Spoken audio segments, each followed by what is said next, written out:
Hey guys, this is the first video in a series of videos where I'll be covering specific vulnerabilities. Today we're going to get into SQL injection techniques and at the same time try and avoid getting caught by an intrusion detection system. So stick around for that. First of all, let's get into the fundamentals. What is SQL? SQL, or Structured Query Language, is used to talk to relational database management systems like Microsoft SQL Server, MySQL Server, and Oracle. It's a standardized language that allows you to write statements that can basically read, write, and process data on a database. A database is essentially a collection of tables. Each table has columns and rows. A column demands that data be held in a specific format. So I could have a column called name that contains characters, and I could have a column called age that contains integers. The database won't allow me to store any data in these columns that doesn't match the specific data type. So I couldn't put an integer into a varchar field unless of course I wrapped it in quotes and pretended it was a string.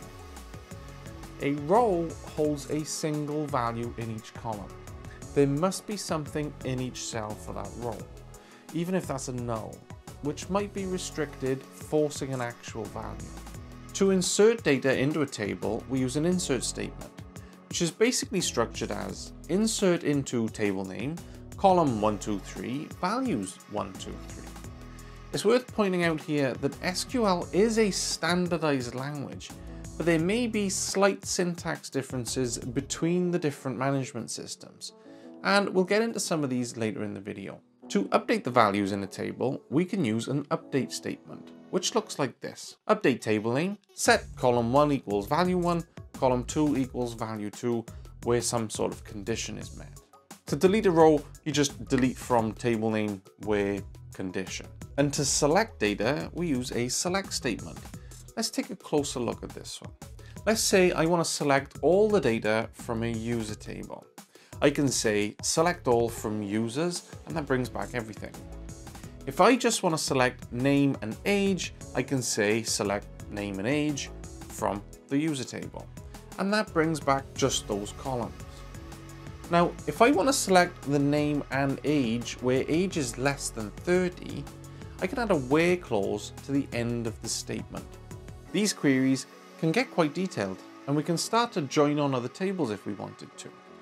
A join is where you take columns from another table and link them to the initial table in your statement.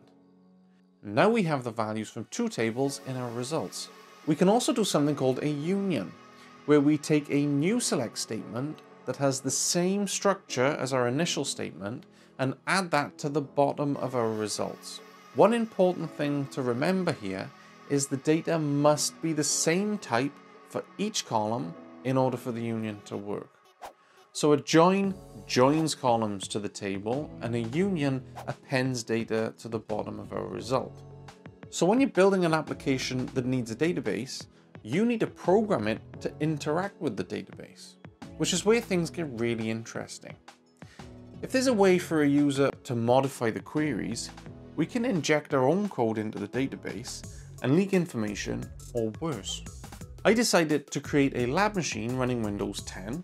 I installed Microsoft SQL Server and MySQL Server on it, so I had two databases to play with. Then I installed Apache and PHP and wrote a very simple page that connected a user input to both these databases using some really bad practices and some better ones. And just for fun, I wanted to install an intrusion detection system onto the network to see if I could avoid getting caught while playing around with these injection techniques. As always, don't do these things on systems you don't have permission to do them on. If you don't have permission, this is illegal and you will get in a lot of trouble. If you've come across SQL injection before, you'll most probably know the famous all 1 equals 1 input. But that's a risky one to use, and I'll show you why in a moment. The theory behind it is correct, so let's break it down to get more of an understanding about what it's doing. Here is a select statement. This is where the user input would be. We can change this statement completely if our input is not sanitized, and by using or1=1, we are forcing the where clause to return true. The hash or dash dash signify to the database management system that anything following is a comment in the code, so we can essentially tell it to ignore everything after our input and completely change the results, showing us everything in the table. You see, it's your job to try and imagine what's in the back-end code and then force your way into that code in a way that makes sense to the server and hopefully doesn't trigger any blue team defenses.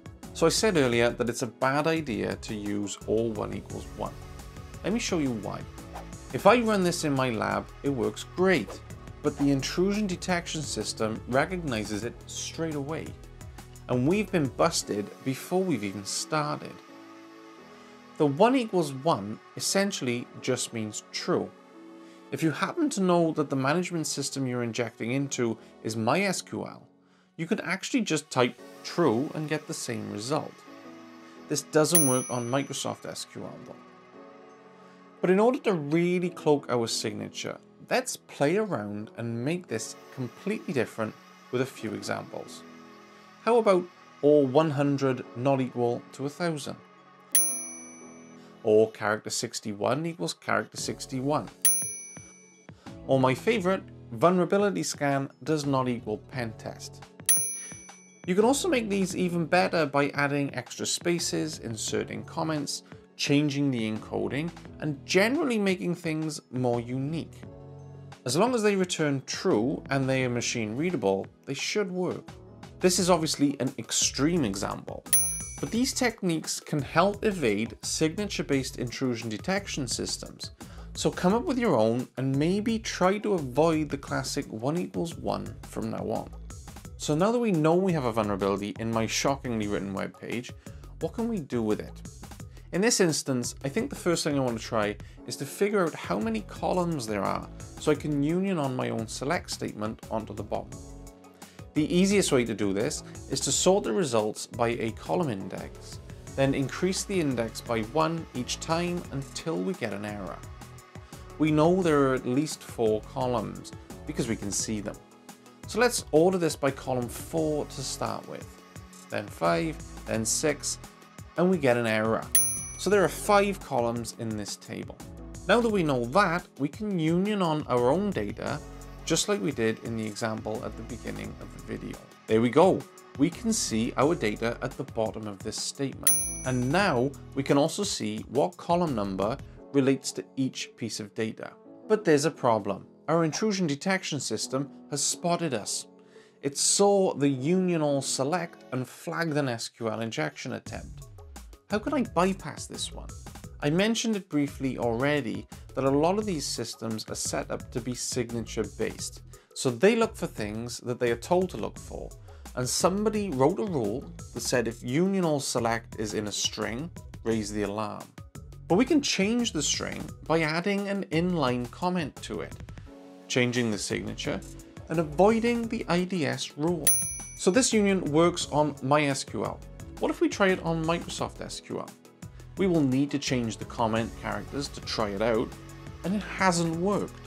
To see why, let's pop open an RDP session to the lab machine and take a look at this query in Management Studio. Okay, so it's trying to convert a variable character into integers. So Microsoft SQL is clearly handling this slightly differently from MySQL, because MySQL worked. Microsoft SQL wants the strings to have quotes.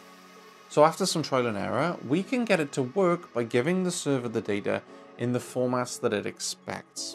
And now this query works on both Microsoft SQL and MySQL. I did this piece of discovery in Management Studio on the lab machine, so we could see the errors and solve the problem. Obviously, if you were probing a real web app, you wouldn't have that luxury, and this might take a little bit longer to do. But the theory is the same. If we kept trying different variations, or even created a small script to run these variations for us, we would have eventually found this out. Plus, just looking at the data, we can see that there are strings and numbers, so we can use that information to have a decent guess at what it's expecting. So now that we know what data types these fields are, we can select something into the union instead of our numbers and maybe leak some information through this vulnerability. On the Microsoft SQL one, for example, we can ask for the system user. And on MySQL, it looks like this. Again, see how we got different results for the different systems, even though both these are installed on the same machine? For speed, let's stick with MySQL for the next bit, but understand that what you can do on MySQL, you can usually find a way to do it or something similar on pretty much any flavor of database management system that works with SQL. So let's get some information out of this thing. Let's get a list of table names and columns for the current database. Credit cards looks like an interesting table name. Let's select the user ID, card type, card number, and CVV2 number from this table into our union. Cool. Now, you might not always see results like this. You might instead get an error, which is also potentially usable because you can use error-based techniques to get information out of a system blind. And we can do a video on that if you want, just let me know. Hopefully, you can see that SQL injection is a really serious vulnerability. And once you've got your head around how it works, it's not that complicated to exploit some really badly written code. Hopefully, you learned something about SQL injection today. If you would like to know more, I'll link some books in the description for you. I'll also put the code I wrote on GitHub if you want to have a play with it. You'll need to install the environment to use it, but that's a good learning experience, so embrace it. Please share this video around, help me grow the channel. I really enjoyed making this video. I hope you enjoyed watching it as well. Thank you so much for watching, and I'll see you in the next one.